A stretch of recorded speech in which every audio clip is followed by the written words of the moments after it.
Mulai. Bismillahirrahmanirrahim. Assalamualaikum warahmatullahi wabarakatuh. Pagi penuh semangat di Jaksel. Mana nih suaranya anak Jaksel yang katanya gaul? Sekarang saya berada di Kemang, Jakarta Selatan, di ibu kota.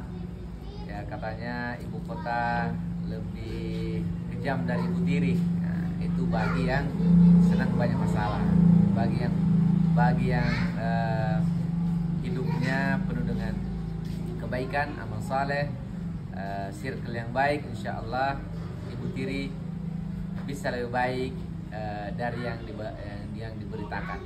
Jadi meskipun bukan kampung halaman kita, saat seseorang merantau, kalau dia baik dengan tangga, dengan orang-orang yang ditemui, maka dia akan mendapat perlakuan yang baik pula. Insya Allah banyak-banyak berdoa kepada Allah Subhanahu Wa Taala. Sekarang saya pagi-pagi santai di sini, minum kopi. Kopinya kebanyakan susu kayak ini, jadi mirip-mirip susu. Saya ditemani oleh Bang Jalal di cabang ke-16 Tahfiz Gratis Al-Kausar. 18 ya? 18, insya Allah dikoreksi langsung oleh wakil pembinanya. Saya bersama Bang Jalal. Gimana Jalal, Bang Jalal? Alhamdulillah. Nah, Bang Jalal. Dia rapi karena dia Pak Kiai. Kalau saya di sini ya tamu yang datang di cabang ini. Melihat kondisi di sini, alhamdulillah di tengah kota ya, semua tempat-tempat atau lokasi-lokasi itu di sini bisa jadi transit, tempat transit kemana-mana lebih gampang. Nah sekarang pagi ini di video kali ini saya menyempatkan diri untuk wawancara langsung perjalanan hidup dari abang kita ini, Abang Jalal. Bagaimana ceritanya bisa sampai di Tahfiz Gratis Al-Kausar cabang ke-18 Kemang, Jakarta Selatan. Tentu banyak kisah perjuangannya, dan semoga ada yang bisa diambil pelajaran, bisa memotivasi kita semua, dan juga menjadi daya tarik untuk mahasiswa. Beliau ini mahasiswa yang nanti beliau ceritakan di mana dan bagaimana kesehariannya di sini. Apakah bisa seorang mahasiswa berkarya untuk dunia hafiz Quran, menghafal Quran? Apakah dia bisa melatih leadershipnya di Tahfiz Gratis Al-Kausar? Alhamdulillah kita punya bukti nyata langsung bahwa seorang mahasiswa tidak hanya bergelut di kelas, tapi dia langsung praktek apa yang dia pelajari kepada para santrinya. Silakan Abang Jalal. Allah khairan Ustaz atas waktu dan kesempatannya. Bismillah. Assalamualaikum warahmatullahi wabarakatuh. Waalaikumsalam. Alhamdulillah rabbil alamin. Wassalatu wassalamu ala asyrofil anbiya'i wal mursalin wa ala alihi wa sahbihi ajma'in, amma ba'du. Saya hormati Ustaz Rahmat sebagai founder Tahfiz Gratis Al-Kausar dan para pembina Tahfiz Gratis Al-Kausar semuanya saya banggakan. Di sini saya diminta untuk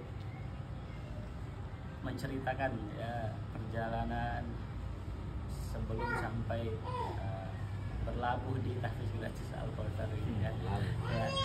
Jadi panjang ceritanya, cuma saya singkat saja ya. Dari awal mungkin lebih ke kenapa sampai menghafal Al-Quran ya. Karena di Tahfiz Gratis Al-Kausar ini kan basicnya tahfiz, itu para penghafal Al-Quran.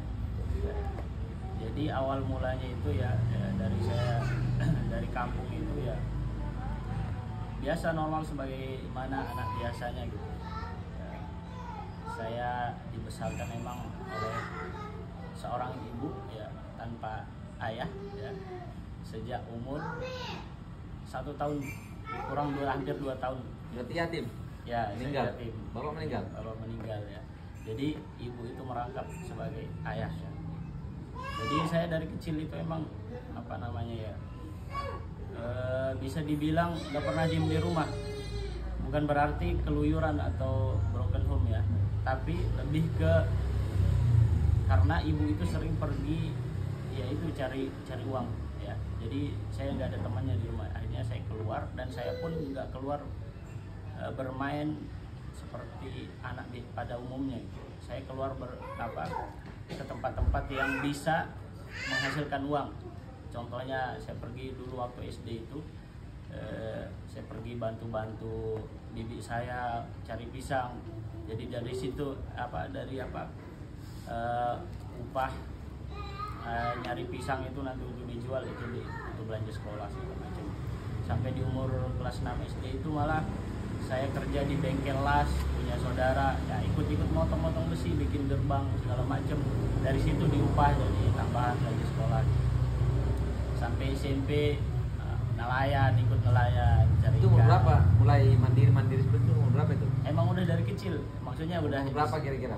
sekitar umur 10 tahun ke atas lah. 10 tahun ya? 10 tahun ke atas itu udah jarang di rumah, sering keluar bantu-bantu ini saudara, tapi dari situ juga dikasih uang supaya bisa meringankan beban orang tua. Itu ya. Bahkan saya pernah kerja di bengkel las, pernah kerja di bengkel motor, ya. Tambal-tambal ban juga dulu dari kecil. Yang penting ada tambahan buat ini. Bahkan waktu sekolah SMK itu saya ngambil jurusan komputer, ya berharap bisa ada hasilnya gitu nanti di masa depan. Tapi pulang sekolah saya kerja di bengkel gitu. Ya, jadi banyak orang bertanya, apa jurusanmu? Komputer. Kenapa kerja di bengkel? Ya gak masalah, saya bilang, yang penting dapat tambahan uang dan juga menambah pengalaman. Oke, singkat cerita, setelah saya lulus SMK itu saya sempat daftar kuliah 2 kali, itu gagal di Universitas Mataram karena ngambil jurusan akuntansi. Gak lulus ya karena mengikuti kemauan saudara yang mau membiayai, jadi saya ikut aja. Tapi ternyata qadarullah nggak lulus karena emang agak sulit masuk di akuntansi pada waktu itu. Akhirnya ada tawaran kerja. Akhirnya saya kerja di warnet menjadi operator sekaligus rangkap. Saya menerima jasa-jasa pengetikan, makalah-makalah mahasiswa, itu sering saya kerjain ya. Jadi nggak kuliah tapi ngerjain tugas orang-orang kuliah gitu. Nah, itu saya kerjakan dari 2012 saya lulus sekolah SMK sampai 2013. Nah, 2013 itu saya minta izin mau keluar, tapi bos saya itu berat. Bos saya itu dari Jawa. Dia berat. Kenapa harus ini keluar? Saya mau merantau ke Bali. Akhirnya dengan berat hati dia izinkan. Saya pergi 2013 bulan April. Saya berangkat ke Bali. Berarti tadi itu Lombok. Ya tadi itu di Lombok ini. Hanya pergi ke Bali, kerja di sana, dapat kerja. Saya lama nganggur, hampir 6 bulan nganggur di Bali. Disuruh pulang karena cuma saya bilang pantang pulang sebelum dapat kerja. Meskipun makan garam nggak apa-apa, yang penting di situ. Alhamdulillah saya berjuang bertiga itu sama teman. Ada yang teman saya yang 2 udah kerja, akhirnya saya yang nggak kerja itu cuma nganter teman aja kerja, nganter jemput karena motor cuma 1 gantian. Nah, dari situlah kita kerja sama, yang belum dapat kerja itu ditraktir sama orang yang udah kerja gitu ya, gajian.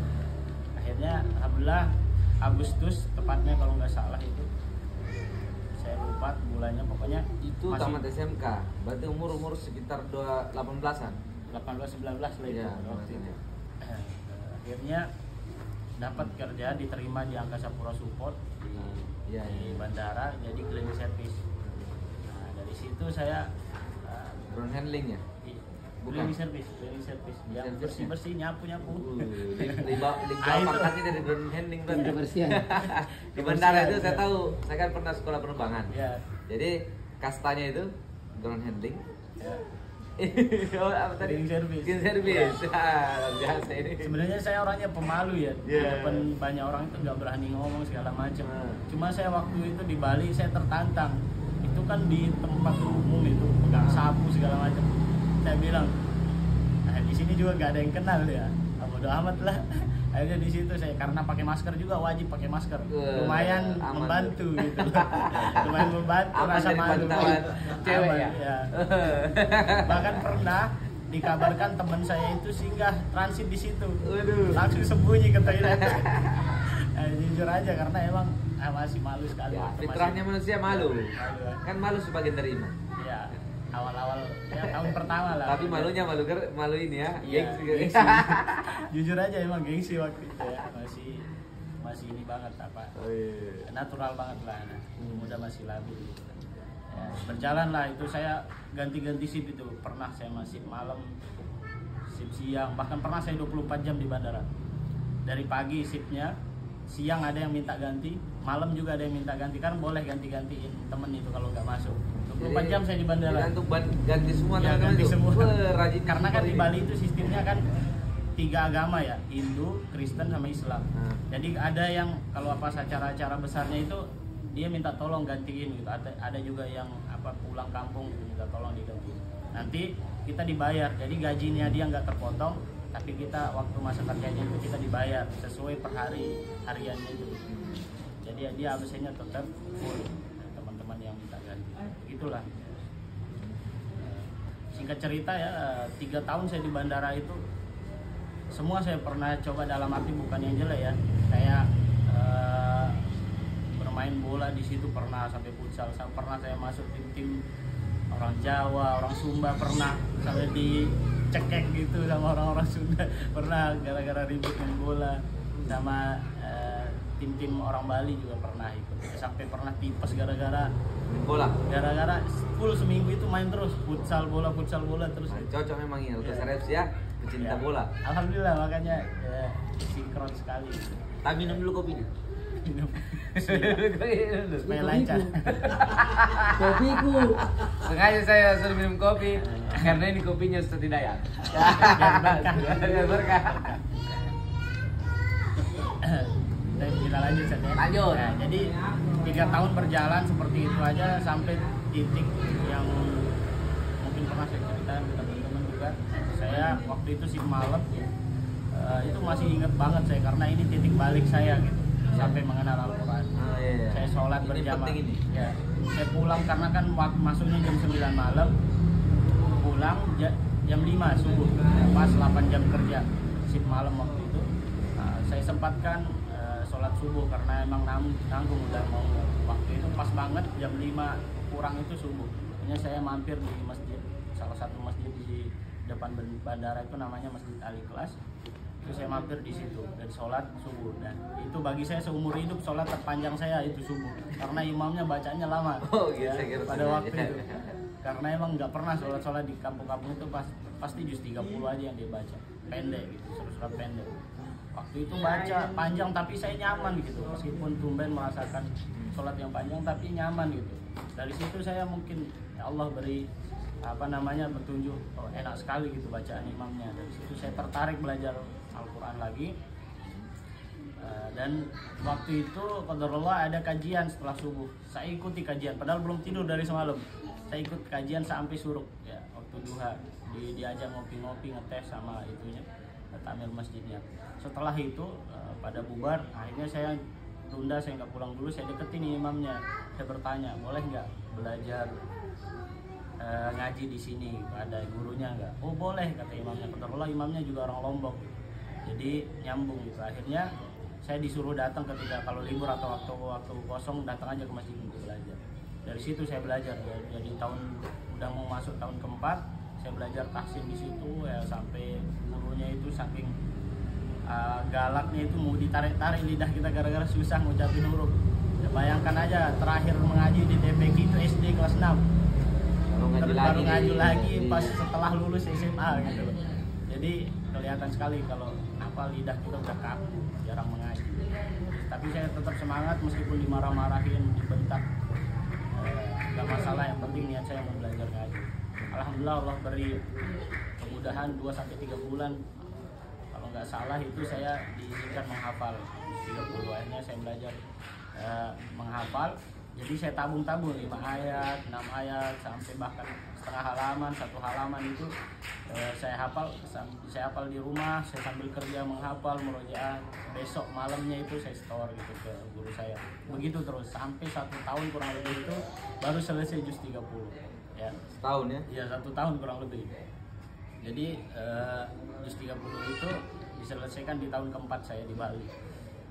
Makin semangat, saya naik lagi ke juz 29 gitu. Juz 29. Alhamdulillah satu tahun lagi genap itu selesai di 29. Alhamdulillah. Nah, saya nggak mau nambah lagi karena takut kebanyakan nggak bisa dijaga. Akhirnya saya murojaah terus itu. Setiap sore saya murojaah satu juz biasanya juz 9, sekarang juz 30 itu terus muter. Alhamdulillah awalnya cuma apa namanya? Dari sini saya yakin Allah itu mengangkat derajat seseorang itu dengan Al-Quran. Awalnya saya di masjid itu cuma diminta azan kalau ada waktu. Sampai pada akhirnya saya disuruh jadi imam, bantu imam tetapnya. Alhamdulillah. Nah dari situ saya disuruh nyari beasiswa sama teman karena udah sering didengar ngaji kan. Tapi disuruh belajar lagi. Akhirnya saya carilah beasiswa di internet, dapatlah namanya Wadi Mubarak. Ya. Berarti bahasa beasiswa itu menarik ya? Ya. Berarti nanti tahfiz gratis beasiswa 100% ya? 100%. Oke. Catatan untuk mahasiswa. Nah tapi apa namanya ya? Pertama kali daftar itu saya nggak lulus ya, karena waktu itu sistemnya perkuliahan, jadi saya nggak lulus karena agak ketat memang ininya seleksinya, dari ratusan orang yang diterima cuma 60-70 orang. Akhirnya agak berat saingannya, emang orang-orang yang udah hufaz, bahkan orang-orang yang udah habis 30 juz ada yang nggak lulus. Jadi emang yang dinilai pada waktu itu komitmen orang setelah lulus segala macam. Bahkan kalaupun ada orang yang ketika di interview bilang saya siap mati di sini, itu yang diterima. Wah, jadi mantap. kesetiaan Gitu ya. Kesetiaan emang. Di mana-mana berarti cari orang setia ya? Iya, emang orang setia itu. Jadi antum orang setia ini? Insya Allah. Masya Allah. Catatan orang setia. Calon istri. Masya Adakah? Allah. Masih jomblo ini? Orang setia. Insya Allah setia. Insya Allah, tabarakallah. Terus nggak lulus, itu hampir bukan putus asa, lebih ke kayaknya udah nggak ada peluang buat mondok nih, gitu loh, buat nuntut ilmu. Saya sampai pernah mutusin mau nikah, ya, mau nikah dan riset kerja mau bikin usaha di Bali. Gitu. Cuma selang 1-2 bulan di WA lagi sama admin Wadi Mubarak, mau nggak tes lagi, tapi bukan di Bogor penempatannya, tapi di cabang. Oh nggak apa-apa, saya bilang saya tes lagi. Akhirnya saya tes. Sebelum saya ceritakan itu, pas saya tes pertama itu, nah di sini perjuangannya juga lumayan karena saya nggak ada uang buat pergi ke Bogor gitu loh. Nah alhamdulillah dari masjid tempat saya itu mensupport. Nah, jadi dari uang yang terkumpul itu emang ada di masjid Bali itu bagusnya dia masjid Al-Ikhlas itu dia punya emang per bulan itu mengeluarkan untuk menyekolahkan anak-anak yang kurang mampu. Ya. Jadi dia cari anak-anak yang di sekitar masjid, dibiayain sekolahnya, tiap bulan dikasih SPP. Nah waktu itu karena saya emang orang masjid ya, orang-orang yang sering di masjid sama teman-teman bikin kegiatan, akhirnya dia juga support, gak apa-apa, untuk sekadar ongkos gak masalah. Akhirnya saya dibeliin tiket bolak-balik waktu itu sekitar 2 juta lebih, sama ke Bogor, sampai ke Bogor itu ya. Tapi qadarullah nggak lulus di situ, saya agak sedikit apa namanya ya, nggak enak. Nggak lulus lagi? Enggak, yang pertama tadi ya, itu uangnya dari masjid, itu saya kedua? agak berat. Nah yang kedua ini saya nggak enak lagi kan, mau ngasih tahu. Akhirnya di situ saya pinjam dulu ke teman, saya pinjam dulu ke teman, nanti saya pas gajian saya bilang, karena saya masih dalam posisi kerja tahun terakhir lah, tahun kelima, udah mau pas genap 5 tahun. Akhirnya saya pinjam dulu sekitar 1.800.000 kalau nggak salah. Itu buat apa? Nah itu mau pergi tes lagi. Mau tes ya? Ya, tes lagi. Tapi tesnya saya waktu itu di Semarang. Saya pergi lagi sendiri. Di jalan itu hampir ditipu sering. Tapi ya inilah, saya yakin orang niatnya baik, kemanapun pasti dijaga sama Allah. Itu aja jadi yakin saya. Alhamdulillah hampir ditipu, tapi Allah masih jaga gitu. Nah, akhirnya sampai saya di tempat tes. Alhamdulillah dari situ 4 hari. Di situ juga hampir apa namanya diragukan gitu, karena emang umur waktu itu udah 22 kalau saya nggak salah. 22. Sekarang umur berapa? Sekarang 29. 29. Aduh, wajib nikah ini abang kita ini. Ya. Jadi itu ya, waktu itu saya meyakinkan pengujinya, saya bilang insya Allah saya siap sampai selesai kewajiban saya nggak menikah gitu ya. Karena itu sebagai bagian dari komitmen belajar. Alhamdulillah dari situ saya 4 hari pulang lagi ke Bali, nunggu sambil kerja, sebulan nunggu pengumumannya. Alhamdulillah pas pengumuman saya lihat lulus. Alhamdulillah saya sujud syukur ya. Langsung 2 hari berikutnya karena waktu saya pengumuman itu hari Jumat, Seninnya itu saya ke kantor resign. Saya bawa seragam semua, saya pamit baik-baik sama ininya. Alasannya apa? Saya mau lanjutkan pendidikan. Itu kerja jadi cleaning service. Iya. Jadi cleaning service di Bali, Iya. langsung pergi ke Wadi Mubarak. Ya, ke Probolinggo. Saya Probolinggo, ditempatkan tapi Wadi di cabang. Mubarak. Wadi Mubarak Ya, masih namanya. cabang pertamanya dulu. Iya. Jadi apa? Sebenarnya di tempat kerja itu juga saya sering ditawari naik pangkat segala macam jadi leader, cuma saya tolak karena bukan itu tujuan saya bilang. Iya. Emang di sini emang buat nyari Hanya nyari selingan. aja, selingan aja gitu, nyari pengalaman. Selingan. Karena emang gajinya beda tipis cuma 200. Tanggung jawabnya beda gitu. Mending saya jadi cleaning service aja lah. Jadi tinggal kerja pulang gitu. Iya, Kalau iya. orang leader dia ada pembuat laporan, jadi tugasnya banyak. Iya, tinggal bersih-bersih ya. Iya, ini tinggal bersih-bersih. Gajinya beda tipis lah. Jadi singkat cerita akhirnya saya lulus, saya resign segala macam. Nah, di sini agak beratnya waktu saya mau berangkat ke pondok itu posisinya lagi gempa di Lombok pada waktu itu 2018 itu kan lagi gempa Lombok waktu itu. Gempa apa namanya ya, gempa kedua lah yang paling dahsyat itu. Yang pertama itu menggetarkan ini Lombok Timur ya. Iya. Yang kedua minggu kedua pas hari Ahad, dari Ahad ke Ahad ininya gempanya. Ya, setiap hari Ahad waktu itu. Gempa kedua juga terjadi pada hari Ahad. Pas banget saya baru nyampe di Lombok lagi sholat Isya di rumah sama teman saya.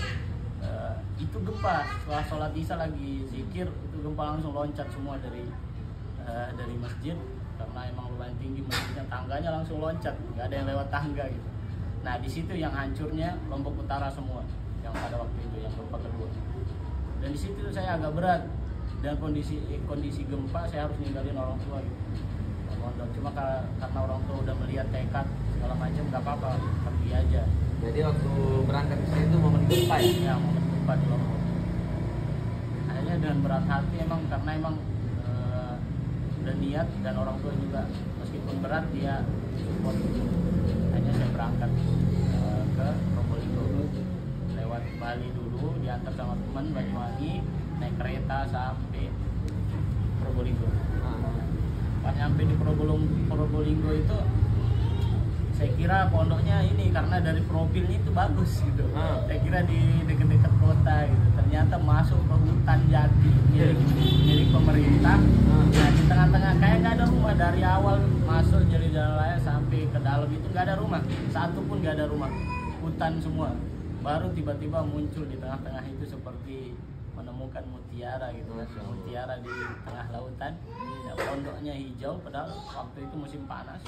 Jadi yang kita lewati kering semua, tapi pas lihat di situ hijau karena emang aktif kan, disiram tanamannya banyak. Dan teman saya meragukan pada waktu itu yang antar saya, apa kamu yakin betah di sini? Gak masalah, coba aja Bismillah. Ya di situ saya pas perkenalan itu semua bocil-bocil semua itu, dan saya merasa ya Allah saya paling tua di sini. Itu umur berapa? Umur 22 lah. Itu dia teman-teman yang Rata-rata SMA. Oh, SMA. Iya masih SMA. Itu sudah tamat ya? Ya, udah tamat kerja. kuliah itu. Kalau umur-umurannya itu udah tamat Yeah. kuliah itu. Teman-teman saya. Jadi nah di situ saya tertantang ngomong di depan itu.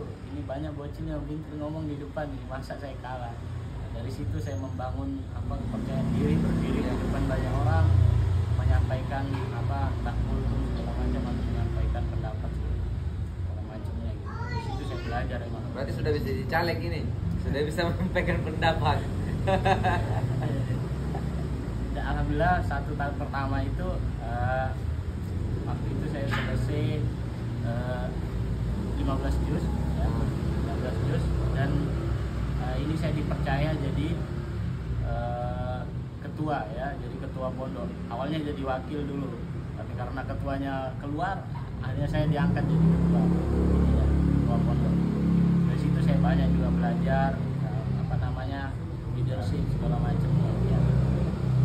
Nah, singkat cerita saya selesai 2 tahun kewajiban mondok dan ada 2 tahun, berarti ya. antum di sana menghafal Al-Quran ya? Iya, 2 Selama tahun. 2 tahun. 2 tahun ya. Terus tahun ketiga ini kan wajib ngabdi gitu. Nah, akhirnya saya selesaikan wajib ngabdi. 2 tahun dapat berapa juz? Selesai. Selesai. Ini Iya. sistemnya apa store atau Enggak, ada tas? ada bacanya. Nah itu masa-masa stresnya ketika baca itu tasbih karena Tasbih. harus dites semua. Oh dia sistem tes gitu ya? Jadi selesai 10 juz, baca sekali duduk, ukurannya 15 juz itu sehari. Berarti kalau 10 juz itu sehari, berarti kalau 30 juz itu 3 hari. Oh dia bagi ya? Nah waktu itu emang wisudanya saya pas corona, jadi nggak ada wisuda, jadi online aja gitu. Jadi apa namanya, setelah wajib ngabdi itu ya saya di Probolinggo nggak dikirim ke ini karena waktu itu corona, jadi di Probolinggo aja diem sampai datang masa ngabdinya. Ya, pas datang masa ngabdi karena saya juga basicnya bisa komputer, jadi saya disuruh jadi admin sekaligus bendahara segala macam, tapi harus halakoh juga. Jadi di antara teman-teman itu yang emang dia fokus menghafal, dia dapat halakoh menghafal. Nah, saya yang dikasih yang tahsin, yang masih belum bisa baca Quran. Nah, dari situ juga saya merasa tertantang, dan waktu itu emang tajwid saya masih kurang secara teori ya, belum terlalu paham secara teori. Tapi kalau dari segi bacaan itu Ustadz itu udah percaya gitu, makhrajnya udah bagus. Cuma untuk visualisasikan cara mengajar tajwid itu belum bisa gitu. Masih untuk diri sendiri. Akhirnya karena udah di tugas awal itu udah dikasih seperti itu, akhirnya saya belajar lagi. Saya belajar lagi ininya materi-materi tajwid. Dari situ ya belajar lagi. Alhamdulillah lancar aja ya ininya belajarnya dan mengajarkan ke anak-anak. Alhamdulillah banyak yang santri-santri dari Sulawesi juga, terutama dari Goa ya. Memang mayoritas di pondok saya itu Sulawesi, semuanya dari Makassar. Karena dia dari mulut ke mulut aja, dia selesai pamannya selesai 30 juz, nanti dibawa keponakannya, adiknya, sepupunya itu dibawa semua. Pernah sampai suatu hari itu semester awal itu di minibus itu full datang dari Makassar, dijemput di Surabaya. Saking banyak itu, kecil-kecil ikut semua gitu.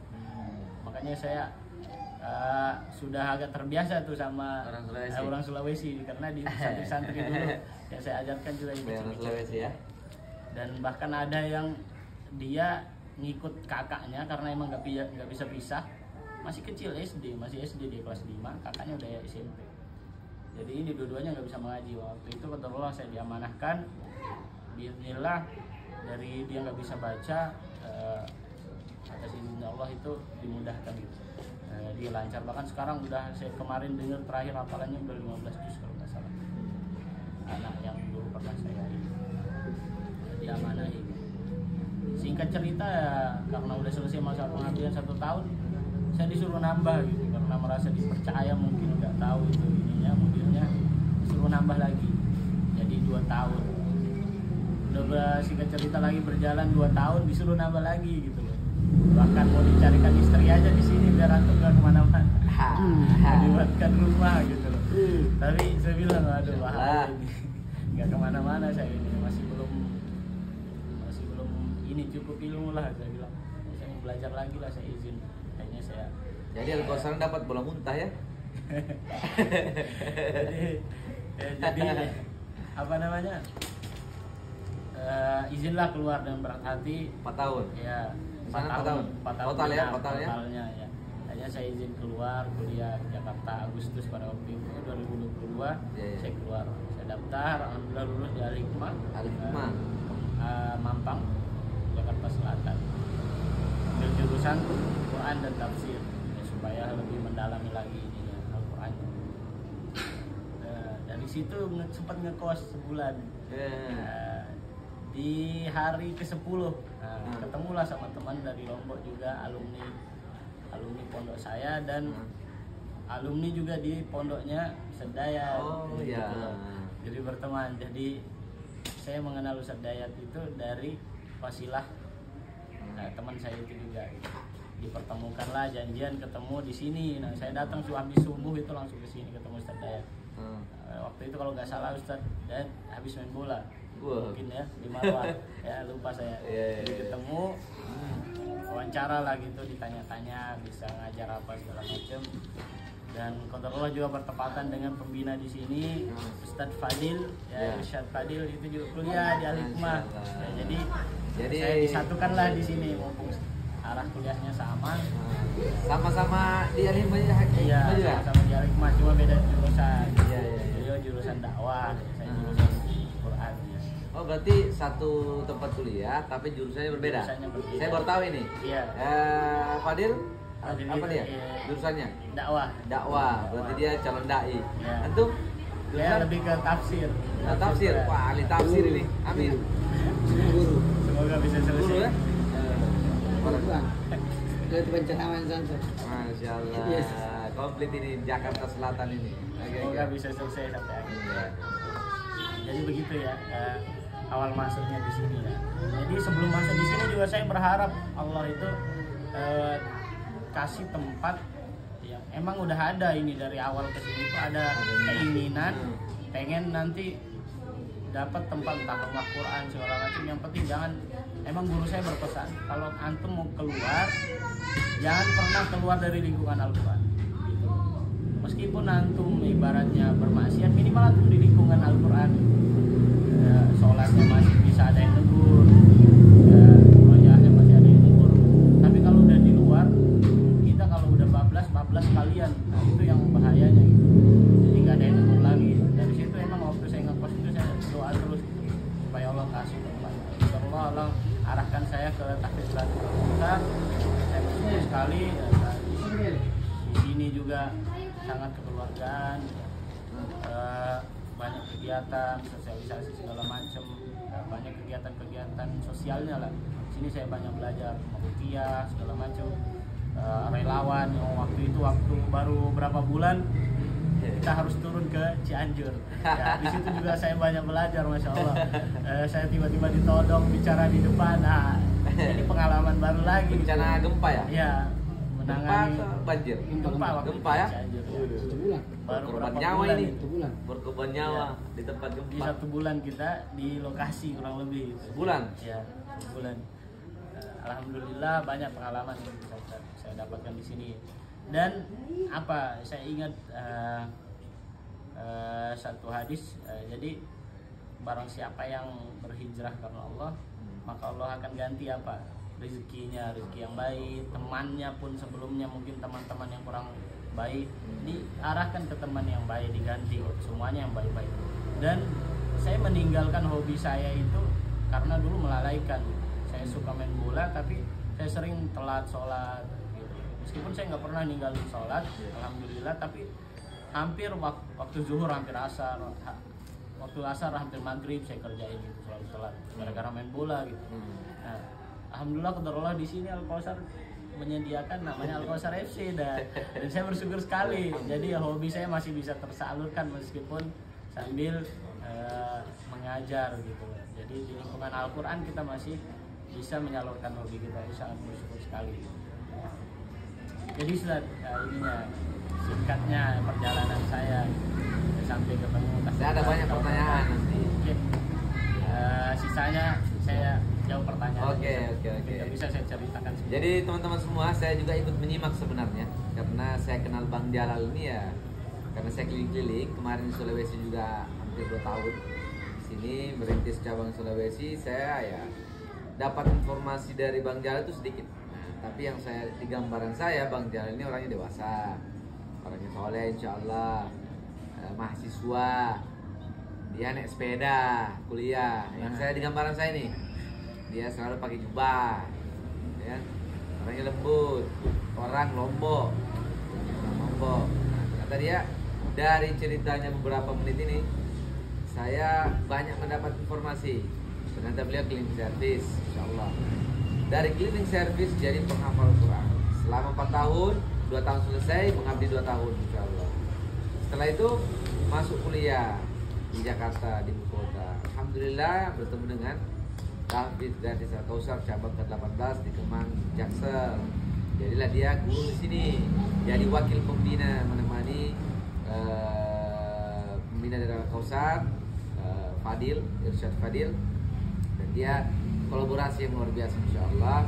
Yang satu orangnya cuek, yang satu orangnya dewasa. Jadi, maksudnya mereka tidak saling mengganggu. Itu biasanya kalau sama-sama dewasa, sama-sama saling ini, biasanya ada konflik dan sebagainya. Saya lihat kompak, ya, saya lihat kompak itu insya Allah. Jadi saya ada beberapa pertanyaan nih Bang Jal. Ya. Jadi daripada saat apa namanya pindah dari Wadi Mubarak menjadi apa namanya menjadi mahasiswa, itu tempat yang sama tahu tempat yang sekarang dan Kosar sudah tahu. Sekarang dan Kosar sudah tahu tempatnya Wadi Mubarak itu tahu. Belum tahu ya? Jadi saya Sekarang belum nonton pernah. teman-teman ini ya. Jadi saya belum pernah. Belum boleh kasih informasi ya? Ya. Jadi di dunia penghafal Quran itu memang kekurangannya adalah SDM, ya kan? SDM. Jadi ketika ada orang yang setia, ada yang bisa bertahan menjadi penghafal Quran dan mengajar, karena sebaik-baik manusia belajar dan mengajarkan Al-Quran. Jadi kalau di saya kan tidak ada pengabdian ya, jadi memang orang bebas saja. Jadi kalau ada dapat bola muntah seperti ini, masya Allah ini barang jadi, ya kan? Tinggal di setel lah, gini gaya Al-Qasar begini nih. Nah, makanya dia wakil pembina di sini, insya Allah. Banyak juga apa namanya berikan masukan-masukan kepada pembina-pembina di sini, insya Allah. Dan juga menginspirasi. Saya kira kisah ini insya Allah menginspirasi seorang cleaning service, orang yang yatim dari kecil, tidak pernah melihat sosok bapak. Pernah lihat? Sosok hidupnya nggak pernah. Nggak pernah lihat ya, fotonya. fotonya saja ya. Ini tidak pernah melihat sosok bapak. Mandiri sejak umur 10 tahun, lalu menjadi cleaning service, resign, berhenti dari pekerjaannya, lalu menjadi penghafal Quran di Wadi Mubarak. Setelah di Wadi Mubarak, lalu beliau kuliah dan bertemu dengan Taufik dan Kosar. Dan sekarang alhamdulillah saya lihat sudah tidak naik sepeda, naik motor ya. Motor apa tuh? Keren motornya tuh, motor legend. Sekarang naik motor legend. Semoga nanti ada boncengannya di belakang ya. Amin ya rabbal alamin. Ya, semoga yang menonton ini bisa melihat profil dari Bang Jalal. Karena menikah itu adalah sunnah. Yang tidak mau menikah berarti bukan umat Nabi Muhammad SAW. Kalau setelah menikah, sesama penghafal Quran itu top markotop. Jadi Al-Kausar sudah ada berapa pasang? 5, semoga bisa 5 pasang. Semoga di bulan Syawal nanti insya Allah kita apa namanya godok-godok diri calon-calon yang mau menikah. Insya Allah bulan Syawal semoga memudahkan 3 pasang yang akan kita nikahkan di Taufik termasuk Bang Jalal. Amin ya rabbal alamin. Jadi supaya ada di bonceng nanti ya. Jadi itu kisah dari Bang Jalal hari ini. Intinya kita ini semua punya kesempatan untuk berbuat baik, punya kesempatan untuk menjadi ahlul Quran. Tidak hanya seseorang itu dari kecil dia menghafal Quran, tapi seorang yang sudah bekerja, seorang yang sudah berumur, umur dewasa, tamat SMA, atau bahkan dia sudah bekerja, resign dan menjadi penghafal Quran, bisa bacaan di Bang Jalal, masya Allah. Nah sekarang saya mau dengarkan ini beberapa ayat dari seorang cleaning service yang menjadi hafiz Quran. Bagaimana bacaan Quran? Ayo Bang Jalal, saya sampaikan juga dari hati saya. Jauhkan Surat pendek aja ya. Surah ayat andalan aja ada, yang biasa dipakai imam. Bismillah. A'udzu billahi minasy syaithanir rajim. Bismillahirrahmanirrahim. Inna lil muttaqina mafaza حدائق وأعنابا وكواعب أترابا وكأسا دهاقا لا يسمعون فيها لغوا ولا كذابا جزاء من ربك عطاء حسابا رب السماوات والأرض وما بينهما الرحمن لا يملكون منه خطابا يوم يقوم الروح والملائكة صفا لا يتكلمون إلا من أذن له الرحمن وقال صوابا ذلك اليوم الحق فمن شاء اتخذ إلى ربه مآبا إنا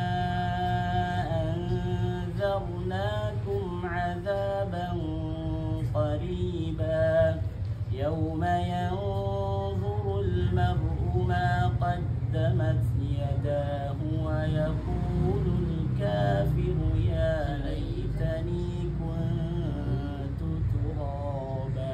Masya Allah, tabarakallah. Masya Allah, biasa. Imam ini imam panutan. Ini calon imam panutan. Kalau akhwat menolak lamaran dari seorang yang bacaannya seperti ini, soleh, masya Allah, sangat rugi sekali bagi kalian menonton, akhwat-akhwat menonton ini. Semoga mendapat imam seperti ini dalam kehidupannya, insya Allah. Amin. Ya Rabbal Alamin. Lamar aku bang. Jadi insya Allah itu luar biasa. Jadi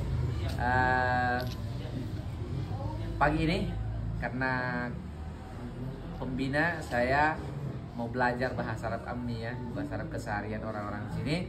Kita cukupkan video ini. Insya Allah di video berikutnya saya akan wawancara lagi beberapa pembina Jabodetabek. Di sini alhamdulillah banyak pembina Jabodetabek yang akan kita kupas tuntas bagaimana perjalanan hidupnya sehingga bisa sampai di Tahfiz Gadsal Kausar. Terakhir saya ingin bertanya perbedaan, bukan membanding-bandingkan ya. Jadi agar tergambarkan barangkali kalian juga berminat atau kalian juga ada niat untuk bergabung dengan Al Kausar, itu bagaimana sih gayanya di sini, bagaimana apa perbedaannya dengan pesantren lain? Karena setiap pesantren kan punya ciri khas masing-masing, punya karakter masing-masing, dan juga polanya bagaimana, apa sih kelebihan dari Al Kausar? Gitu. Silakan Bang Jalal. Baik, yang seperti yang dibilang bukan untuk membanding-bandingkan, tapi semua orang punya keunggulan gitu ya. Jadi waktu saya di pondok dulu, kalau yang mengabdi itu di satu pondok itu dikasih tugas satu ustadz atau pembina itu, misalkan yang bagian kebun, yang bagian kebersihan satu orang, bagian keamanan satu orang, terus yang bagian perlengkapan untuk belanja satu orang, bagian bendahara satu orang. Itu di tempat saya dulu. Jadi semua orang itu dikasih tugas masing-masing. Dan kalau udah selesai tugasnya biasanya ya udah seperti nggak ada urusan gitu. Jadi ada mungkin saling membantu, tapi karakternya orang pasti ada juga cuek. Nah, tapi di Al Kausar itu jadi satu cabang dikasih satu pembina, itu luar biasa. Jadi belanjanya atau pembinaannya, kebersihannya, perkebunannya itu diurus sama 1-2 orang, yaitu pembina dan wakil. Di sini memotivasi para pembina itu untuk lebih cepat atau grow up, untuk dewasanya atau menjadi leadership itu lebih cepat. Ininya perkembangannya itu mungkin sedikit perbedaannya dari segi amanah yang dikasih itu lebih menantang, lebih besar yang dikasih. Banyak juga bahkan kita di sini diajarkan wirausaha. Mungkin di tempat-tempat lain itu nggak digabung. Di sini juga saya banyak belajar tawakal ya. Karena di sini salah satu andalannya ya tahfiz gratis Al Kausar tanpa open donasi ya, benar saja ya. Di situ ketawakalan itu banyak orang yang mengatakan tawakal, tapi sangat jarang orang yang mampu melakukannya langsung. Di sini saya membuktikan bahwa tawakal itu ada, dan bukan hanya omongan tapi langsung dipraktikkan. Bukan dari foundernya sendiri, tapi pembinanya di bawah itu jadi sampai mengalir ya, namanya jiwa-jiwa tawakal mempraktikkan kehidupan sehari-hari. Alhamdulillah sampai sekarang meskipun tanpa berdonasi ya banyak kebaikan yang mengalir ya ke tahfiz gratis Al-Kautsar. Semoga terus seperti ini sampai hari kiamat dan makin tersebar sampai ribuan cabang bahkan berhasil menyelamatkan kita akhir zaman dan menggapai cita-cita 1000 penghafal Al-Quran. Amin ya rabbal alamin. Barakallahu fikum. Testimoni singkat yang luar biasa. Jadi cepat menjadi bapak ya kalau jadi pembina insyaallah. Karena ilmu-ilmu dari sini sudah. Barakallahu fikum. Ini kameramen kita ini. Di balik layar. Oke. Sampai jumpa teman-teman semuanya di video berikutnya. Nah, jangan lewatkan video dari kami dan share sebanyak-banyaknya agar dari tangan-tangan kalian sampai kepada calon-calon penghafal Quran lainnya. Demi cita-cita kami, cita-cita kita bersama, selamatkan pemuda akhir zaman. Cita-cita 1000 penghafal Quran, 1000 ini bisa mencetak ribuan bahkan jutaan penghafal Quran. Assalamualaikum warahmatullahi wabarakatuh. Salam. Engkau bilang gue belum. Oh iya.